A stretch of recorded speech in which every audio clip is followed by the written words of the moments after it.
Bueno, vamos a hablar con Agustín Echevarne, economista él. Le vamos a hacer una pregunta muy sencilla, pero de muy difícil respuesta, ¿no? ¿Cómo le va, Echevarne? Gusto en saludarlo. Buen día, muy bien, ¿cómo están ustedes? Bueno, la pregunta es facilísima, mire. ¿Cómo salimos de esto desde el punto de vista económico? Bueno, digamos, el primer tema es no seguir agravando el problema, porque hay distintas maneras de encarar esta situación. La cuarentena extendida y total no es la mejor manera. Entonces, cuando uno observa cómo ha hecho el mundo, hay distintas fórmulas, ¿verdad? Entonces, por ejemplo, yo estuve en España el 25 de febrero, volví el 25 de febrero, y en el aeropuerto, en ningún lado hacían ningún tipo de control de nada. Ujú. Estamos Entonces, no hablando en hacían, Ezeiza. no, me refiero en España, en Madrid. Ah, ah, ah. En Madrid. Entonces no había ningún tipo de control ni en España ni en Italia. Entonces se les fue de madre y finalmente hicieron una cuarentena total. Entonces esa obviamente no es la manera de encarar la cosa. Pero hay otros países que lo hicieron mucho mejor, que son Corea del Sur, Taiwán, Hong Kong, Japón, Suecia y demás, que no hicieron cuarentenas totales. Pero en cambio, ¿qué hicieron? Por ejemplo, yo mostré una foto ahora en Facebook de lo que era el subte en Estados Unidos hace un mes.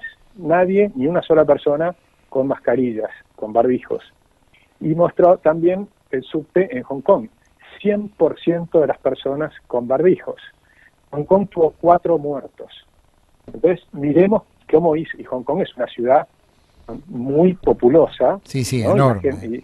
Enorme. Entonces, no es que estás hablando de Australia, que es un país inmenso, sino estás hablando de una ciudad que está todo el mundo muy metido adentro. Ujú. Y Hong Kong, lo que hicieron es lo mismo que hicieron en Taiwán y en otros lugares. Primero, medidas muy tempranas. En ese sentido, Argentina está bien, porque como acá llegó todo más tarde, tomamos medidas tempranas.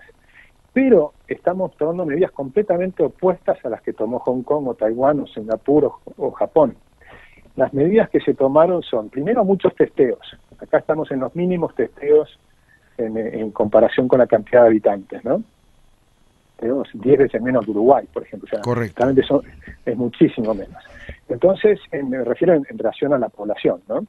Y entonces, ¿qué ocurre? Se tomaban muchos testeos y se aplica el distanciamiento social, se aplica también una recomendación de no salir y, ¿no? Por supuesto, se prohíben todas las reuniones de más de cierta cantidad de habitantes. En algunos lugares fueron 10 personas, en otros lugares fueron 50 personas. Sí, acá hemos visto lo que pasó con los jubilados, es todo lo contrario, ¿no? Ahora, Entonces, Echevarne, a la hora de continuar con esta cuarentena, es un grave error. ¿por qué? Es un grave error porque, por lo que te estoy explicando, hay que hacer otras cosas diferentes. Hay que aliviar la cuarentena, Ujú. porque cada mes que tenés cuarentena se cae un 5% del PBI. Y la caída de la economía no es neutral. Atrás de la economía están las familias, está la gente que se queda sin ingresos, está el aumento de la pobreza, del hambre, está el aumento del desempleo. Entonces no es neutral, no es que de un lado hay personas y del otro no, y que no te preocupa la vida. Por supuesto que Se te está preocupa la hablando vida. como fecha entre el 27 de este mes y el 3 de mayo, ¿no? Digamos, esa sería la fecha tope de esta cuarentena. Ahora, ¿qué país vamos a encontrar después de la misma? Bueno, muy grave, porque los países que hicieron las cosas bien previamente, por ejemplo, los países más libres de la Tierra, están en mucho mejores condiciones, porque tenés más ahorro, las familias tienen más ahorro, tienen moneda, nosotros no tenemos moneda, entonces la gente más humilde es la que menos ahorro puede tener, ¿no? Pero no solo porque tiene menos ingresos, sino porque no tiene moneda. Entonces, eso es un grave error, y porque se fomenta permanentemente el consumo. Con esa idea fantasiosa keynesiana, el consumo te saca adelante. En estas situaciones te demuestra que el keynesianismo es de terror, porque te dejó sin ahorro y además te dejó sin crédito, porque estamos en default, estamos en un default selectivo. Con lo cual la situación de Argentina es muy grave, pero sí hay que hacer cosas para tratar de amortiguar este golpe. Y eso es lo que a mí más me importa, ¿no? Transmitir Ujú. cómo salir rápido de la cuarentena de manera ordenada. Bien. ¿Esto qué significa? Que seguís manteniendo el aislamiento para la población en riesgo, que mantenés el distanciamiento social y todos los testeos que se puedan poner. Y otra cosa muy importante, que se hizo en todos los países asiáticos y en los países nórdicos también, es tomar la temperatura a todo el mundo. Entonces, a todos los que entran al supermercado, a todas las personas les toman la temperatura. Entonces vas aislando los casos que tenés y los encontrás tempranamente, y no cuando ya tienen los síntomas desarrollados.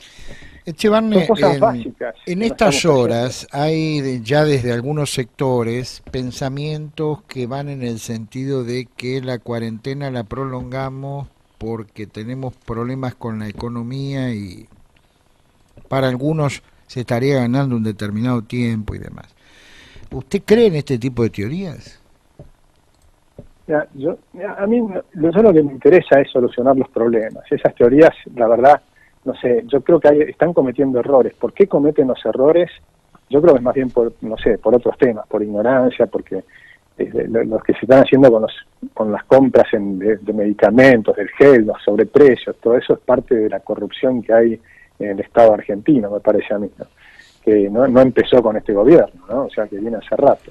O sea, el Estado argentino funciona muy, muy mal.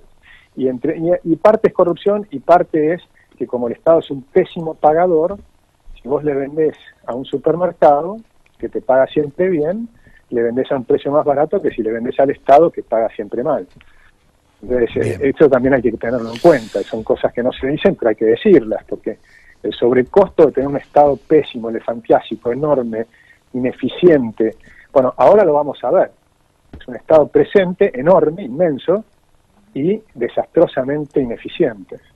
Bien, por último, el Estado Nacional está ayudando en 120.000 millones de pesos a las provincias, donde unánimemente todos argumentan que no pueden pagar los sueldos, ¿no? Digamos, ¿hay posibilidad de reemplazar este tipo de soluciones financieras, digamos, para no seguir incurriendo en esta tamaña emisión monetaria?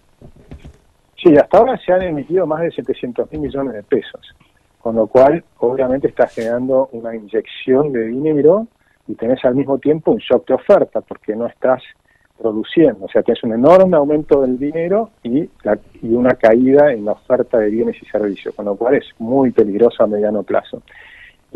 Una de las formas que tienen que hacer, algunos lo están haciendo pero muy, muy chiquititos, es que el sector público comparta el tremendo costo que está sufriendo el sector privado. Entonces, ¿qué ocurre? Las personas del sector privado ven caer sus ingresos de una manera fenomenal. Y los empleados públicos que están en su casa, no me refiero obviamente a los médicos y enfermeras que están luchando en primera línea y que además van a asumir riesgos importantísimos. No me refiero tampoco a la fuerza de seguridad, pero el resto, todo el resto. Y sobre todo los políticos, los jueces y demás. Toda esa gente no puede ser que estén recibiendo el mismo sueldo que recibían el mes cuando estaban trabajando, por dos motivos. Uno, porque es un tema básico de compartir el costo del resto de la población. Por tres motivos, te diría. El segundo motivo es porque no hay plata. Tenés que ver de dónde puedes recortar. Y el tercer motivo es que si estás en tu casa, gastás menos que si estás saliendo a trabajar. No tenés costo de transporte, no tenés el costo de comida fuera del hogar, y además tampoco tenés ningún costo de recreación. Con lo cual, si vos bajás a todo el mundo el 20%, el 25% de sus sueldos, es perfectamente factible, porque hay mucha gente que se les han caído 100% los ingresos. Eso es lo que tienen que comprender. Imagínense los plomeros, los electricistas, todos los monotributistas, los autónomos, toda esa gente, les han prohibido trabajar, pero no les mantienen. Les dan ahora, a algunas personas les dan los 10.000 pesos, que por supuesto no les alcanza. Entonces hay que comprender... El esfuerzo debe ser conjunto, las pérdidas deben ser más o menos parejas. Sí, y por ejemplo, 3 meses de bajar esos costos, como te estoy diciendo, equivalen a los 700.000 millones de pesos que emitió el Banco Central. Bien. Entonces, como mío, por 3 meses, por cada mes de cuarentena, tiene que dar 3 meses de baja de sueldo del sector público. Bien, brevemente, el contado con líquido, o llamado también dólar fuga, está a 95 pesos. ¿Qué le dice esto a usted? Bueno, es lo que estamos diciendo. Esta es una inyección enorme de dinero y eso está produciendo una expectativa de aumento del tipo de cambio en el futuro, y como está controlado el tipo de cambio oficial, porque estamos con un cepo, se aumenta la brecha. Eso es lo que ocurre siempre.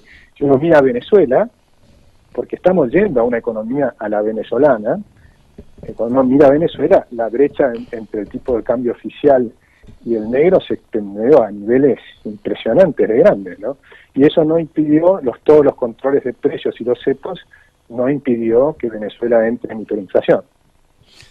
Muy bien, doctor Echevarne, que siga usted muy bien, que tenga una feliz Pascua. Muchas gracias igualmente, muchas felicidades para todas. Y bueno, que la pasen lo mejor posible en esta situación, hay que mantener el ánimo. Esto también pasará. Claro Así que sí. Hay que mirar hacia el futuro. Echevarne, que siga usted muy bien. Un gran abrazo.